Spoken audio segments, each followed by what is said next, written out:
ಇದು ವಿಷಮುಕ್ತ ಅಡುಗೆ ಮನೆ ಮುಕ್ತ ಮಾತು. ಕನ್ನಡ ಸಿನಿಮಾ ಮತ್ತು ಕಿರುತೆರೆ ನಟಿ, Bigg Boss reality show season 11ರ ಸ್ಪರ್ಧಿ ಗೌತಮಿ ಜಾಧವ್ ಇಂದಿನ ನಮ್ಮ ಸರಣಿಯ ಅತಿಥಿ.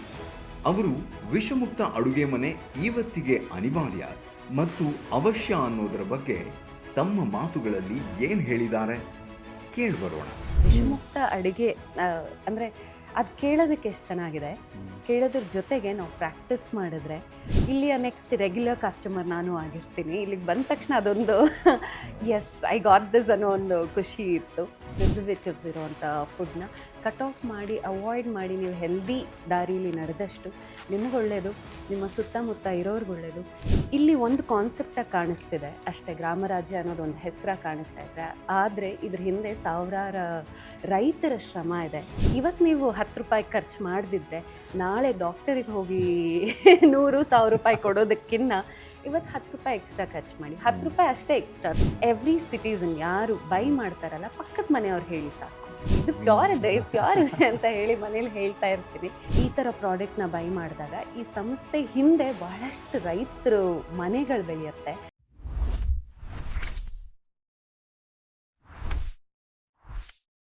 ನಮಸ್ಕಾರ. ವಿಷಮುಕ್ತ ಅಡುಗೆ ಮುಕ್ತ ಮಾತು ಸರಣಿಯ ಈ ಸಂಚಿಕೆಗೆ ನಿಮ್ಮೆಲ್ಲರಿಗೂ ಕೂಡ ಸ್ವಾಗತ. ಗ್ರಾಮ ರಾಜ್ಯದ 15 ವರ್ಷಗಳ ಪಯಣದ ಸಂಭ್ರಮಾಚರಣೆಯನ್ನು ನಾವು ಈ ಮೂಲಕ ಮಾಡ್ತಾ ಇದ್ದೀವಿ. ವಿಷಮುಕ್ತ ಅಡುಗೆ ಮನೆ ನಮ್ಮದಾಗಬೇಕು, ನಿಮ್ಮದಾಗಬೇಕು ಅನ್ನೋದು ಈ ಕಾರ್ಯಕ್ರಮದ ಉದ್ದೇಶ. ಇವತ್ತಿನ ಈ ಸಂಚಿಕೆಯಲ್ಲಿ ನಮ್ಮ ಜೊತೆ ನಟಿ ಹಾಗೂ ಉದ್ಯಮಿಯೂ ಆಗಿರುವಂತಹ ಗೌತಮಿ ಜಾಧವ್ ಅವರಿದ್ದಾರೆ. ಅವ್ರನ್ನ ಕಾರ್ಯಕ್ರಮಕ್ಕೆ ಸ್ವಾಗತ ಮಾಡ್ತಿದ್ದೀವಿ. ನಮಸ್ಕಾರ. Thank you so much. ನಮಸ್ಕಾರ, ಥ್ಯಾಂಕ್ ಯು ಕರೆದಿದ್ದಕ್ಕೆ. ಸೊ ನೀವು ಅಡುಗೆ ಮನೆಯಲ್ಲಿ ಎಷ್ಟು ಸಮಯ ಕಳೀತೀರಿ? ಅಲ್ಲಿಂದ ಶುರು ಮಾಡಿ. ಇಲ್ಲ, ರೆಗ್ಯುಲರ್ ಅಡುಗೆ ಮಾಡ್ತೀನಿ ಅನ್ನೋದು ತುಂಬ ಕಡಿಮೆ. ಬಟ್ ಮನ್ಸು ಬಂದಾಗ ತುಂಬ ಖುಷಿಯಿಂದ ಅಡುಗೆ ಮನೇಲಿ ನಿಂತು ತುಂಬ ಪ್ರೀತಿಯಿಂದ ಅಡುಗೆ ಮಾಡಿ ನಾನು ತಿಂತೀನಿ, ಎಲ್ಲರಿಗೂ ಬಡಿಸ್ತೀನಿ ಸಹ. ಸೊ ಅಡುಗೆ ಮನೇಲಿ ನಿಂತೆ ಅನ್ನೋದಾದರೆ ತುಂಬ ಪ್ರೀತಿಯಿಂದ ನಿಂತಿರ್ತೀನಿ. ಅದು ಮಾಡಬೇಕಲ್ಲ ಅನ್ನೋವಂಥ ಕಾರಣಕ್ಕೆ ನಿಂತಿರಲ್ಲ, ಖುಷಿಯಿಂದ ಎಂಜಾಯ್ ಮಾಡ್ತೀನಿ. ಓಕೆ. ಬಟ್ ಈಗ ಅದೇ ನಾವು ವಿಷಮುಕ್ತ ಅಡುಗೆ ಮನೆ ಬಗ್ಗೆ ಮಾತಾಡ್ತಿದ್ದೀವಿ. ಸೊ ನಿಮ್ಮ ಥಾಟ್ ಏನು, ಅದ್ರ ಬಗ್ಗೆ ನಾಲೆಡ್ಜ್ ಏನು? ಈ ರಾಸಾಯನಿಕ ತುಂಬಿಕೊಂಡಿರುವಂಥದ್ದೇ ಎಲ್ಲ ಐಟಮ್ಸು ಬಂದುಬಿಟ್ಟಿದೆ ಮಾರ್ಕೆಟ್ಗೆ. ಸೊ ಇದ್ರ ಬಗ್ಗೆ ನಿಮ್ಮ ಯೋಚನೆ? ನೀವು ಫಸ್ಟು ನನಗೆ ಈ ಕಾನ್ಸೆಪ್ಟ್ ಬಗ್ಗೆ ಏನೋ ಮಾತಾಡಬೇಕು ಅಂತ ಹೇಳಿದ ತಕ್ಷಣ ತುಂಬ ಖುಷಿಯಿಂದ yes, if not this then when ಅನ್ನೋ ಪ್ರಶ್ನೆ. ಇಲ್ಲ, ಹೋಗಿ ಮಾತಾಡಬೇಕು. ನನಗೂ ಈ ವಿಷಯಗಳು ಎಕ್ಸೈಟ್ ಮಾಡೋವಂಥ ಟಾಪಿಕ್. ವಿಷಮುಕ್ತ ಅಡುಗೆ ಅಂದರೆ ಅದು ಕೇಳೋದಕ್ಕೆ ಎಷ್ಟು ಚೆನ್ನಾಗಿದೆ. ಕೇಳೋದ್ರ ಜೊತೆಗೆ ನಾವು ಪ್ರಾಕ್ಟೀಸ್ ಮಾಡಿದ್ರೆ ಆ ರಿಸಲ್ಟ್ ಏನಿದೆ ನಮ್ಮ ಆರೋಗ್ಯದಲ್ಲಿ ಖಂಡಿತವಾಗ್ಲೂ ಕಾಣಿಸುತ್ತೆ. ಇದು ಹೇಗೆ, ನಾನು ಎಲ್ಲೋ ಒಂದು ಕಡೆ ಕೂತು ಮಾತಾಡಿದಾಗ ಒಬ್ರಿಗೆ ಇಬ್ರಿಗೆ ರೀಚ್ ಆಗಬಹುದೇನೋ, ಅಥವಾ ಕೆಲವೊಬ್ಬರು ಈ ಕಾನ್ಸೆಪ್ಟನ್ನ ನಂಬಿ ಅದ್ರ ವಿಚಾರವಾಗಿ ನಡೀತಿರೋರು ಇದ್ದಾರೆ. ಆದರೆ ಬಹಳ ಜನಕ್ಕೆ ತಲುಪೋದಕ್ಕೆ ನಾವು ಹೀಗೆ ಕೂತು ಮಾತಾಡಿದ್ರೆ ಕರೆಕ್ಟು, ಅಥವಾ ಇಲ್ಲಿ ಕೂತಾಗ ನಾನು ತುಂಬ ವಿಷಯಗಳನ್ನ ತಿಳ್ಕೊತೀನಿ ಅನ್ನೋ ಕ್ಯೂರಿಯಾಸಿಟಿನಲ್ಲಿ ನೀವು ಒಂದು 10 ಜನಕ್ಕೆ ಹೇಳ್ಬೋದು, ಮತ್ತೆ ಪ್ರೇರಣೆನೂ ಕೂಡ ಆಗ್ಬೋದು. ಹೌದು, ಆ್ಯಂಡ್ ನಾನು ಕಲಿಬಹುದು. ಇಲ್ಲಿ ಬಂದಮೇಲೆ ತುಂಬ ವಿಷಯಗಳು ಗೊತ್ತಾಯಿತು, ಇಲ್ಲಿ ಅಂದರೆ ನೋಡೋದಕ್ಕೆ ಸಿಕ್ತು. ಆ್ಯಂಡ್ ಈ ಥರದ್ದು ನಾವೆಲ್ಲೋ ಹುಡುಕೊಂಡು ಹೋಗಿ ತಗೋಬೇಕು. ಈಗ ಅದಾಗಬಾರ್ದು, ಎಲ್ಲರಿಗೂ ತುಂಬ ಈಸಿಲಿ ಅವೈಲೇಬಲ್ ಆಗಬೇಕು. ನಾನೊಂದು 10 ಜನಕ್ಕೆ ಈ ವಿಷಯ ಮುಟ್ಟಿಸ್ತಿದ್ದೀನಿ ಅನ್ನೋದಾದರೆ ನನಗೆ ಆ ಖುಷಿ ಇದೆ. ಆ್ಯಂಡ್ ಇಲ್ಲಿಯ ನೆಕ್ಸ್ಟ್ ರೆಗ್ಯುಲರ್ ಕಸ್ಟಮರ್ ನಾನು ಆಗಿರ್ತೀನಿ. ಇಲ್ಲಿಗೆ ಬಂದ ತಕ್ಷಣ ಅದೊಂದು ಎಸ್ ಐ ಗಾಟ್ ದಿಸ್ ಅನ್ನೋ ಒಂದು ಖುಷಿ ಇತ್ತು. ಆ್ಯಂಡ್ ನಮ್ಮ ಮನೆಗೆ ತುಂಬ ಹತ್ತಿರ ಇದೆ, ಎಲ್ಲರ ಮನೆಗಳಿಗೂ ಹತ್ತಿರ ಆಗಲಿ. ಈಗ ಆಲ್ಮೋಸ್ಟ್ ಎಲ್ಲರ ಮನೆಗೂ ಹತ್ತಿರ ಆಗುವಂಥ ವ್ಯವಸ್ಥೆ ಆಗಿದೆ. ಆನ್ಲೈನ್ ಮೂಲಕ ಕೂಡ ಇತ್ತೀಚೆಗೆ ಆರಂಭ ಆಗಿದೆ. ಬೆಂಗಳೂರಿನಲ್ಲಿ ನಿಮಗೆ ಎಲ್ಲಿ ಬೇಕೋ ಅದು ತಲುಪುವಂಥ ವ್ಯವಸ್ಥೆ, ಶೀಘ್ರದಲ್ಲೇ ರಾಜ್ಯ ಮತ್ತು ರಾಷ್ಟ್ರಾದ್ಯಂತ ಹೋಗುವಂಥ ವ್ಯವಸ್ಥೆ ಕೂಡ ನಡೆಯುತ್ತೆ. ಮತ್ತು ನೀವು ಅದೇ ಉದ್ಯಮಿ ಅಂತ ಕೂಡ ನಾವು ಇಂಟ್ರೊಡ್ಯೂಸ್ ಮಾಡಿದಾಗ ಫಸ್ಟ್ ಟೈಮ್ ಅಂತ ಹೇಳಿದ್ರಿ ನೀವು. ಬಟ್ ತುಂಬ ಸಮಯದಿಂದ ನೀವು ನಿಮ್ಮದೇ ಆದಂಥ ಒಂದು ಇದನ್ನು ಪ್ರಾಡಕ್ಟನ್ನು ನೀವು ಸೇಲ್ ಮಾಡ್ತಿದ್ದೀರಾ, ತಯಾರು ಮಾಡಿ ನೀವಾಗೇ ಮಾಡ್ತಿದ್ದೀರಾ. ಸೊ ಆ ಪಾಯಿಂಟ್ ಆಫ್ ವ್ಯೂಯಿಂದ ನೋಡೋದಾದರೆ ನಿಮಗೆ ಒಂದು ಶುದ್ಧವಾದಂಥ ಒಂದು ಪ್ರಾಡಕ್ಟನ್ನು ಮಾಡೋದು ಎಷ್ಟು ಕಷ್ಟ, ಅದನ್ನು ಮಾರುಕಟ್ಟೆಗೆ ತಲುಪಿಸೋದು ಎಷ್ಟು ಕಷ್ಟ, ಮತ್ತು ಹೇಗಿರುತ್ತೆ ರೆಸ್ಪಾನ್ಸ್? ಮೊದಲು ಕೇಳೋದು ಸರ್ಟಿಫಿಕೇಷನ್ ಇದೆಯಾ ಅಂತ ಹೇಳಿ. ಸರ್ಟಿಫೈ ಆಗುವಂಥ ಪ್ರಾಡಕ್ಟ್ಗಳು ಎಷ್ಟು ಕೆಮಿಕಲ್ ಫ್ರೀ ಇರುತ್ತೆ, ಎಷ್ಟು ಜೆನ್ಯೂನ್ ಆಗಿ ಆಗ್ತಿರುತ್ತೆ ಅನ್ನೋ ಪ್ರಶ್ನೆ ಇರುತ್ತೆ. ಇಲ್ಲಿ ನಾವು ಇದು ಮಾಡಬೇಕಂದ್ರೆ ಏನು ಆರ್ಗ್ಯಾನಿಕ್ ಅಥವಾ ಹರ್ಬಲ್ ಪ್ರಾಡಕ್ಟ್ಸ್ ಮಾಡ್ತಿದ್ದೀವಿ ಅಂದಾಗ the first challenge is raw materials. Hmm hmm raw materials ಅಷ್ಟೇ ಪ್ಯೂರ್ ಆಗಿರಬೇಕು, ಅಷ್ಟೇ ಆರ್ಗ್ಯಾನಿಕ್ ಅಥವಾ ಕೆಮಿಕಲ್ ಫ್ರೀ ಆಗಿ ಬೆಳೆದಿರಬೇಕು ಅದನ್ನೆಲ್ಲ. ಈಗ ನಿಮಗೂ ಅದೇ ಚಾಲೆಂಜಸ್ ಇರುತ್ತೆ. ಎಲ್ಲರೂ ಕೆಮಿಕಲ್ ಫ್ರೀ ವಿಚಾರನ ತಲೆಯಲ್ಲಿ ಇಟ್ಕೊಂಡೇ ಬೆಳೆದಿರ್ತಾರ ಅನ್ನೋದಿರುತ್ತೆ. ಸೊ ನನಗೆ ಫಸ್ಟ್ ಚಾಲೆಂಜ್ ಬರೋದು ಅದು. ಸೊ ನನ್ನ ರಾ ಮೆಟೀರಿಯಲ್ಸ್ನ ನಾನು ಎಲ್ಲೆಲ್ಲಿಂದ ಹ್ಯಾಂಡ್ ಪಿಕ್ ಮಾಡಬೇಕು ಅಂತ. ಸೊ ಅದ್ರ ಬಗ್ಗೆ ಪ್ರಾಸೆಸ್ ಬಗ್ಗೆ ಹೇಳಿ. ಮತ್ತೆ ನೀವು ಅದು ಬ್ಯಾಚ್ ವೈಸ್ ಮಾಡ್ತೀರಿ, ಲಿಮಿಟೆಡ್ ಇದ್ರೆ ಅದ್ರ ಬಗ್ಗೆ ಸ್ವಲ್ಪ ಹೇಳಿ. ನಾನು ಅದೇ ತುಂಬ ದೊಡ್ಡ ಬ್ಯಾಚ್ ಯಾಕೆ ಮಾಡಲ್ಲ ಅನ್ನೋದಂದರೆ ಇದೇ ಕಾರಣಕ್ಕೆ. ಈ ರಾ ಮೆಟೀರಿಯಲ್ಸ್ ನಾವು ದೊಡ್ಡದು ಮಾಡ್ತಾ ಹೋದಷ್ಟು we will compromise on the quality. ಅದಾಗಬಾರ್ದು. ದುಡ್ಡಿನ ಮೇಲೆ ಮುಖ ಹೋಗ್ಬಿಡುತ್ತೆ. ಅದು ನನಗೆ ಅಂದರೆ ನಾನೇನು ವನತೈಲಂ ಇಷ್ಟೊತ್ತು ಮಾತಾಡಿದ್ದು ವನತೈಲಂ ಬಗ್ಗೆ. ನಾನೇನು ಆ ಪ್ರಾಡಕ್ಟ್ನ ಯೋಚನೆ ಮಾಡಿದ್ದೆ. ಅದೊಂದು ಬಿಸ್ನೆಸ್ ಅನ್ನೋದಕ್ಕಿಂತ ಇದೊಂದು ಒಳ್ಳೆ ಪ್ರಾಡಕ್ಟ್, ನನಗೆ ಹೆಲ್ಪ್ ಆಯಿತು, ಇದು ಎಲ್ಲರಿಗೂ ರೀಚ್ ಆದರೆ ಅವ್ರಿಗೂ ಹೆಲ್ಪ್ ಆಗಿ ಅದೊಂದು ನನಗೆ ಹೆಲ್ಪ್ ಆಯಿತು ಅಂತಾರಲ್ಲ, ಆ ಖುಷಿ ಬೇರೆ. ಸೊ ಬಿಸ್ನೆಸ್ ಪ್ಯಾರಲಲ್ಲಿ ಹೋಗುತ್ತೆ. ಅದು main motive is to give the good product. ಈ ಮೈಂಡ್ ಸೆಟ್ ಹೇಗೆ ಬೆಳೆಸ್ಕೊಳ್ಬೋದು? ಒಬ್ರು ರೈತರಾಗಿರ್ಬೋದು ಅಥವಾ ಒಂದು ಪ್ರಾಡಕ್ಟ್ ಅನ್ನು ತಯಾರು ಮಾಡೋರು ಈ ರೀತಿಯಾದಂಥ ಆನೆಸ್ಟ್ ಆಗಿ ನಾನು ಕೊಡಬೇಕು, ಜನರಿಗೆ ನಾನು ಏನು ಕೊಡಬೇಕು, ನಾನು ಏನನ್ನು ಬಳಸೋದಕ್ಕೆ ಬಯಸ್ತೀನೋ ಅದನ್ನು ಜನರಿಗೆ ಕೊಡಬೇಕು ಅನ್ನೋದು ಈ ಮೈಂಡ್ ಸೆಟ್ ಕ್ರಿಯೇಟ್ ಹೇಗೆ ಮಾಡ್ಬೋದು? ಯಾಕಂದರೆ ಕಳೆದು ಹೋಗಿದೆ ಆ ಮೈಂಡ್ ಸೆಟ್. ನೀವು ಹೇಳಿದ ಪದನೇ ಹಾನೆಸ್ಟಿ ಅನ್ನೋದನ್ನ ತಲೆಯಲ್ಲಿ ಇಟ್ಕೊಂಡ್ಬಿಟ್ರೆ, once you walk in that path ಅಲ್ಲ, ಬೇರೆ ಎಲ್ಲವೂ it will fall in right place. ದುಡ್ಡು ತಾನಾಗೇ ಬರುತ್ತೆ. ಒಂದ್ಸತಿ ಸ್ವಲ್ಪ ನಾವು ಅಂದರೆ ಕ್ವಾಲಿಟಿನಲ್ಲಿ ಕಾಂಪ್ರಮೈಸ್ ಆಗಿ ಆ ಕ್ಷಣಕ್ಕೆ ದುಡ್ಡು ಬರಬಹುದೇನೋ, ಬಟ್ ದ ಪ್ರಾಡಕ್ಟ್ ಗ್ರೋತ್ ಅಲ್ಲಿಗೆ ಬೀಳತ್ತೆ ಅದು. ಆ್ಯಂಡ್ ಆ ದುಡ್ಡು ಅಷ್ಟೇ ಖರ್ಚಾಗೋಗುತ್ತೆ. ಮತ್ತೆ ಯಾಕೆ ಅದು ತಪ್ಪು ಮಾರ್ಗದಲ್ಲಿ ಬಂದಿದ್ದು ತಪ್ಪು ಮಾರ್ಗಕ್ಕೆ ಹಾಗೆ ಖಾಲಿಯಾಗಿ ಹೋಗ್ಬಿಡುತ್ತೆ. ಹೌದು ಹೌದು. ಆ್ಯಂಡ್ ಅದಕ್ಕೆ ಅಡಿಕ್ಟ್ ಆಗಿಬಿಡ್ತೀವಿ ನಾವು. ಇನ್ನು ಈ ವಿಷಯ ಇಟ್ಸ್ ಅ ಲಾಂಗ್ ಗ್ರೋತ್. ಅಂದರೆ ನೀವು ಯಾವಾಗ ಹಾನೆಸ್ಟ್ ಅನ್ನೋ ದಾರಿಲಿ, ನಾಟ್ ಜಸ್ಟ್ ಫಾರ್ ಪ್ರಾಡಕ್ಟ್, ಇದು ಅಂದರೆ ಪ್ರತಿಯೊಂದು ವ್ಯಕ್ತಿಗೂ ಜೀವನದಲ್ಲಿ ಮೂಲಭೂತವಾಗಿ ಬೇಕಾಗಿರುವಂಥದ್ದು. ಅದು ಕಷ್ಟ ಆಗಬಹುದೇನೋ ಇನಿಷಿಯಲಿ. ಹೆಂಗೆ ಆಗುತ್ತಾ ಈಗಿನ ಪ್ರಪಂಚದಲ್ಲಿ? ಸ್ಪೆಷಲಿ ಅಷ್ಟು ಒಳ್ಳೆಯವರಿದ್ರೆ ಬದುಕಕ್ಕಾಗತ್ತಾ? ಖಂಡಿತವಾಗ್ಲೂ ಆಗತ್ತೆ. When you cut off all other things, ಯಾವ್ದು ಸರಿ ಇಲ್ಲ ನಿಮಗೆ ಸರಿ ಅನ್ನಿಸ್ದೇ ಇರೋದನ್ನ ದೂರ ಮಾಡಿ. ಎಕ್ಸಾಕ್ಟ್ಲಿ ಅಗೇನ್ ಈ ಪ್ರಾಡಕ್ಟ್ ಅಂತ ಬಂದಾಗ್ಲೂ when you cut off all other fast foods ಅಥವಾ ಕೆಮಿಕಲ್ ಇರೋವಂಥದ್ದು ಅಥವಾ ಪ್ರಿಸರ್ವೇಟಿವ್ಸ್ ಇರೋವಂಥ ಫುಡ್ನ ಕಟ್ ಆಫ್ ಮಾಡಿ, ಅವಾಯ್ಡ್ ಮಾಡಿ ನೀವು ಹೆಲ್ದಿ ದಾರೀಲಿ ನಡೆದಷ್ಟು ನಿಮ್ಗೆ ಒಳ್ಳೆಯದು, ನಿಮ್ಮ ಸುತ್ತಮುತ್ತ ಇರೋರ್ಗೆ ಒಳ್ಳೆಯದು, ಸ್ಪೆಷಲಿ ಪ್ರಕೃತಿಗೆ ತುಂಬ ಒಳ್ಳೆಯದು. ಸೊ ದ್ಯಾಟ್ ನಮ್ಮ ಮಕ್ಕಳು, ಅವರ ಮಕ್ಕಳು ಕೂಡ ಸ್ವಲ್ಪನಾದರೂ ನೆಮ್ಮದಿಯಾಗಿ ಬಾಳ್ಬಹುದು. ನೀವು ವನತೈಲಂ ಬಗ್ಗೆ ಮಾತಾಡ್ತಿದ್ರಿ. ಸೊ ಅಲ್ಲಿ ಹೇಗೆ ಅಂದರೆ ಅಥೆಂಟಿಸಿಟಿ ಇಸ್ ಪ್ರಯಾರಿಟಿ ಅಂತ ಹೇಳಿದ್ರಿ. ಸೊ ಇದಕ್ಕೆ ಪ್ರೇರಣೆ ಬಗ್ಗೆ ಒಂದು ತುಂಬ ಅಂದರೆ ಶಾರ್ಟ್ ಆಗಿ ಹೇಳೋದಾದರೆ ಹೇಗೆ? ಅಂದರೆ only when you do authentic product ಆ ರಿಸಲ್ಟ್ ಸಿಗುತ್ತೆ. ನನಗೆ the main motto is to give the best product. ಅದು ಹಾಗೆ ವರ್ಕ್ ಆಗಬೇಕು, ನನಗೆ ಹೇಗೆ ವರ್ಕ್ ಆಯಿತು ಅದೇ ಪ್ರಾಡಕ್ಟ್ ಅವ್ರಿಗೂ ರೀಚ್ ಆಗಬೇಕು ಅನ್ನೋದು the first motive was that. ಅದೇ ದಾರೀಲಿ ಈಗ ಒಂದು 2+ ಇಯರ್ಸಿಂದ ನಡೀತಾ ಇದ್ದೀನಿ. ಚೆನ್ನಾಗಿ ಆಗ್ತಾ ಇದೆ. I have to thank every one, each and every one. ನನಗನ್ಸೋದು ವನತೈಲಂನ ಯಾರು ಬೈ ಮಾಡ್ತಾರಲ್ಲ, ನನ್ನದೇ ಮನಸ್ಥಿತಿ ಇರೋರು ಬೈ ಮಾಡ್ತಾರೆ ಅಂತ ಹೇಳಿ. ಬೇರೆ ತುಂಬ ಇದೆ. ಹೇರ್ ಆಯಿಲ್ ಅಂತ ಬಂದಾಗ ತುಂಬ ನಾನು I don't call it as competitive products because I am not competing with anyone. ನನಗೇನಿಲ್ಲ, ನನಗೇನು ನನ್ನ ಸ್ಮಾಲ್ ಬ್ಯಾಚಸ್ ಏನು ರೀಚ್ ಆಗುತ್ತೆ ಅದು ಅಷ್ಟು ಖುಷಿ ಇದೆ. ಬಟ್ ಮಾರ್ಕೆಟಲ್ಲಿ ನಿಮಗೆ ಬೇರೆ ಬೇರೆ ಇದೆ. ಬಟ್ ಅದು ಎಷ್ಟು ರಿಸಲ್ಟ್ ಕೊಡ್ತಿದೆ ಅಥವಾ ಎಷ್ಟು ಗೇನ್ ಕೆಮಿಕಲ್ ಫ್ರೀ ಅಥವಾ ಇದೆಲ್ಲ ಎಷ್ಟು ಅಥೆಂಟಿಕ್ ಆಗಿದೆ ಅನ್ನೋವಂಥ ವಿಷಯ ನನಗೇನಿಲ್ಲ. I have to give the good product. ಅದೇನಾಗ್ತಿದೆ ದೇವ್ರ ದಯೆಯಿಂದ ನಾನು ಎಷ್ಟೇ ಮಾಡಿದ್ರು, ಐ ಸ್ಟಾರ್ಟೆಡ್ ವಿತ್ 10 ಲೀಟರ್ಸ್. ಈಗ ನಾನು ಅಂದರೆ 200 ಲೀಟರ್ಸ್ ಮಾಡುವಷ್ಟು ಯೋಚನೆ ಮಾಡುವಷ್ಟು ಶಕ್ತಿ, ಅಷ್ಟು ಅಂದರೆ ಆರ್ಡರ್ಸ್ ಬರ್ತಿದೆ. ಅದು ದೇವ್ರ ದಯೆಯಿಂದ ಆಗ್ತಿದೆ. ಆ್ಯಂಡ್ ಅವರೆಲ್ಲರ ನಂಬಿಕೆ, ಯಾರು ಬೈ ಮಾಡ್ತಿದ್ದಾರೆ ಅವರೆಲ್ಲರ ನಂಬಿಕೆ. ಸೊ ಅದಕ್ಕೆ ಥ್ಯಾಂಕ್ ಯು. ಬಟ್ ನೀವೊಬ್ಬ ಸೆಲೆಬ್ರಿಟಿ, ಲಕ್ಷಗಟ್ಟಲೆ ಜನ ನಿಮ್ಮನ್ನು ಫಾಲೋ ಮಾಡ್ತಾರೆ. ನಿಮಗೆ ಈ ಥರದ್ದನ್ನು ಮಾಡೋದು, ಮಾರ್ಕೆಟ್ ಮಾಡೋದು ಸುಲಭ ಅಂತ ನಮಗನ್ಸುತ್ತೆ. ಆದರೆ ಇದೇ ಮನಸ್ಥಿತಿಯನ್ನು ಈ ಒಂದು ಇನ್ಫ್ಲುಯೆನ್ಸರ್ಸ್ ಅಂತ ನಾವು ಏನು ಕರಿತೀವಿ, ಅಂದರೆ ಒಂದಿಷ್ಟು ಜನರನ್ನ ಪ್ರಭಾವ ಪಡಿಸುವಂತಹ ಶಕ್ತಿ ಉಳ್ಳವರು, ಈ ಮನಸ್ಥಿತಿಯನ್ನು ಬೆಳೆಸಬೇಕಾಗಿರೋದು ಎಷ್ಟು ಮುಖ್ಯ ಅಂತ? ಮೊದಲನೇದಾಗಿ ಹೌದು, ನನಗೆ ಈಸಿ ಆಗತ್ತೆ. ಒಂದು kick start is easy. But my product is not good, ಹೌದು. ಡೌನ್ಫಾಲ್ ಇಸ್ ಆಲ್ಸೋ ವೆರಿ ಹೌದು. ಈಸಿ. ಅಂದ್ರೆ ಎಷ್ಟೋ ಆ ತರದ ಎಣ್ಣೆಗಳು, ಹೌದು. ಎಷ್ಟೋ ಸೆಲೆಬ್ರಿಟಿಗಳು ಅದನ್ನ ಪ್ರಚಾರ ಮಾಡೋದನ್ನ ನೋಡ್ತಾ ಇದೀವಿ. ಕಳೆದ ವರ್ಷ 1-2 ವರ್ಷದಲ್ಲಿ ತುಂಬಾ ಜೋರಾಗಿ ನಡೀತಾ ಇತ್ತು ಆ ಹೌದು ಥರದ್ದು. ಹೌದು. ಇದೆಲ್ಲ ಅದ್ರ ಮುಂದೆ ಹೇಗೆ ನಾವು ನಿಲ್ಲೋದು?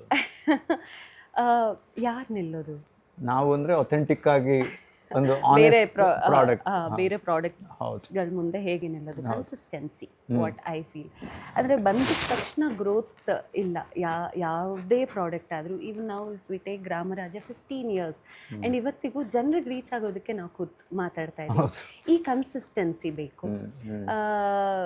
ಮತ್ತೆ ಆನೆಸ್ಟ್ಲಿ ಈ ಕಾರ್ಯಕ್ರಮದ ಮುಖ್ಯ ಉದ್ದೇಶ ಅಂತಂದ್ರೆ ಗ್ರಾಮರಾಜ್ಯದ ಪ್ರಾಡಕ್ಟ್ ಅನ್ನ ಪ್ರಚಾರ ಮಾಡೋದಲ್ಲ, ಇಲ್ಲಿ ಗ್ರಾಮರಾಜ್ಯದ ಥಾಟ್ ಪ್ರಾಸೆಸ್ ಅನ್ನ ಪ್ರಚಾರ ಮಾಡೋದು.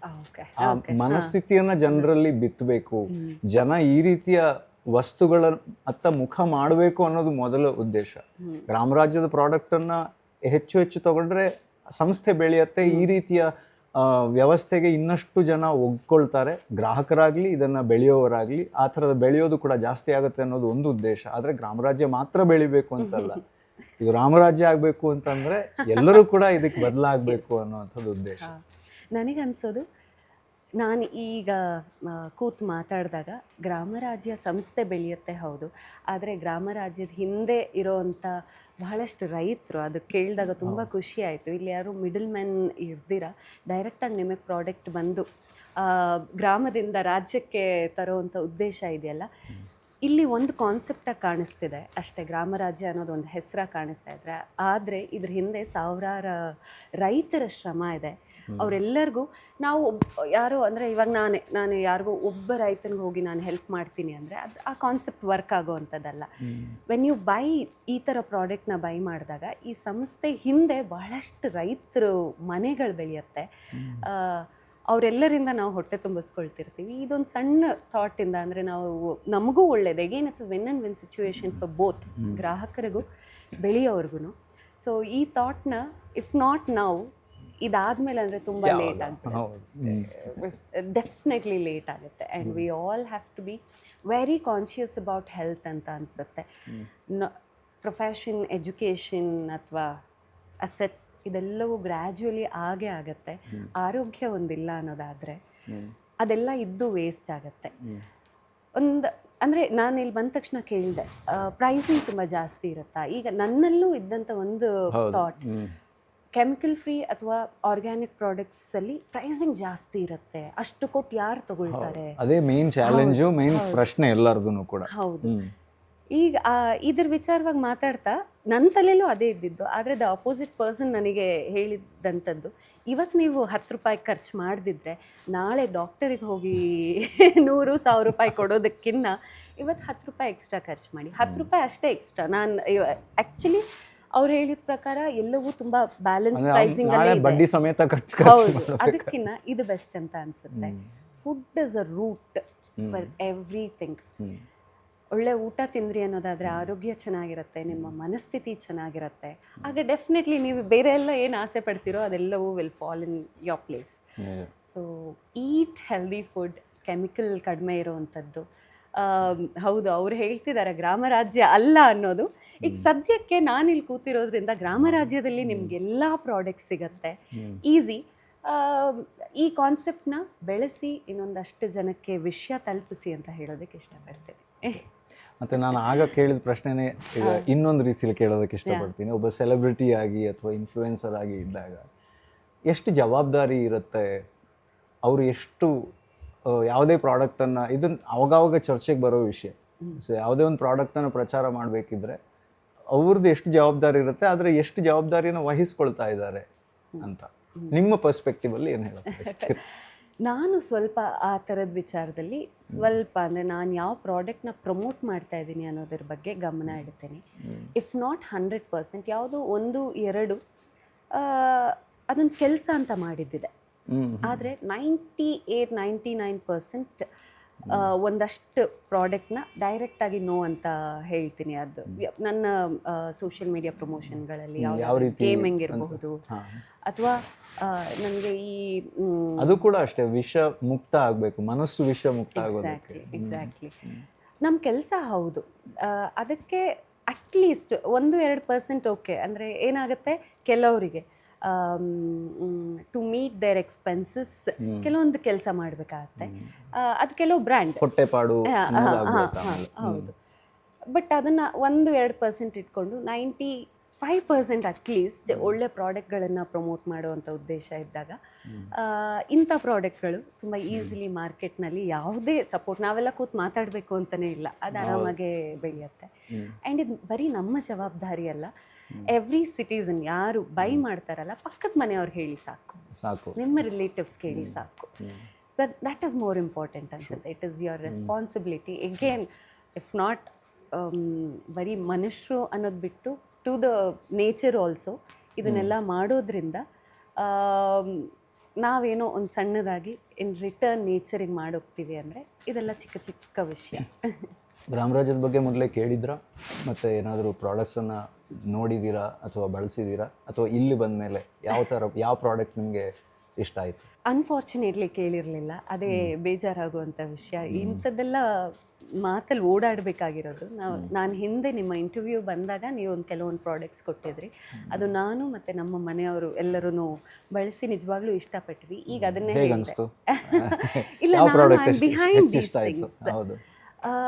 ಒಂದು ದಟ್ ವಾಟರ್ ಏನು ಕೊಟ್ಟಿದ್ದು, ಇನ್ನು ಜೇನುತುಪ್ಪ ನನಗೆ ಅಂದರೆ ತುಂಬ ಸತಿ ಜೇನುತುಪ್ಪದ್ರಲ್ಲಿ ತರಬೇಕಂದ್ರೆ ಅದು ನಾರ್ಮಲ್ ಆಗಿರುತ್ತೆ, ಮತ್ತೆ ಬಂದಮೇಲೆ ಕೆಳಗೊಂದು ಭಾಗ ನಿಲ್ಲತ್ತೆ, ಮೇಲೊಂದು ಅದಾಗುತ್ತೆ ನಾನು ಜೇನುತುಪ್ಪ ಬಳಸೋದ್ರಿಂದ.